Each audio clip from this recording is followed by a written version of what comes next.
FIFA club বিশ্বকাপের শিরোপা নির্ধারণী ম্যাচের ভেন্যু নিউ জার্সির মেটলাইফ স্টেডিয়াম, যেখানে যুদ্ধটা হয় চেলসি ও পিএসজির মধ্যে। শিরোপা যুদ্ধ দেখতে মাঠে উপস্থিত হন ৮১,০০০-এর বেশি দর্শক। ছিলেন মার্কিন প্রেসিডেন্ট ডোনাল্ড ট্রাম্পও। খেলা শুরুর আগে অনুষ্ঠিত হয় জাঁকজমকপূর্ণ সমাপ্তি আয়োজন, যেখানে পারফর্ম করেন কোল্ডপ্লে, এমানুয়েল কেলি, রবি উইলিয়ামসের মতো সঙ্গীত তারকারা।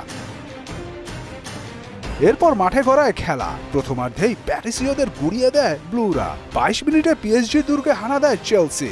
বাঁ পায়ের নিচু শটে লিড এনে দেন কোল পালমার। ৮ মিনিটের ব্যবধানে আরও একবার লক্ষ্য ভেদে সফল হন এই ইংলিশ উইঙ্গার। ব্যাকফুটে চলে যায় লুইস এনরিকের শিষ্যরা। ৪৩ মিনিটে আরও এক ধাক্কা খায় পিএসজি।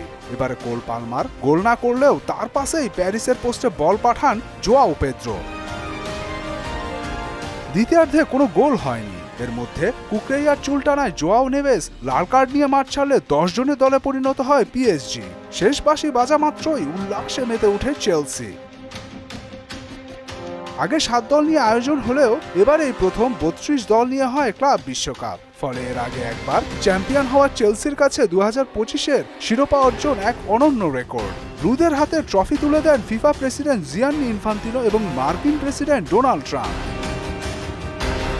টুর্নামেন্টের সেরা ফুটবলার হয়েছেন কোল পালমার, সেরা গোলরক্ষক চেলসির রবের্তো সানচেজ, আর সেরা উদীয়মান খেলোয়াড় হয়েছেন পিএসজির দুয়ে। মুদাসসির আলী, স্পোর্টস ডেস্ক, মোহনা সংবাদ।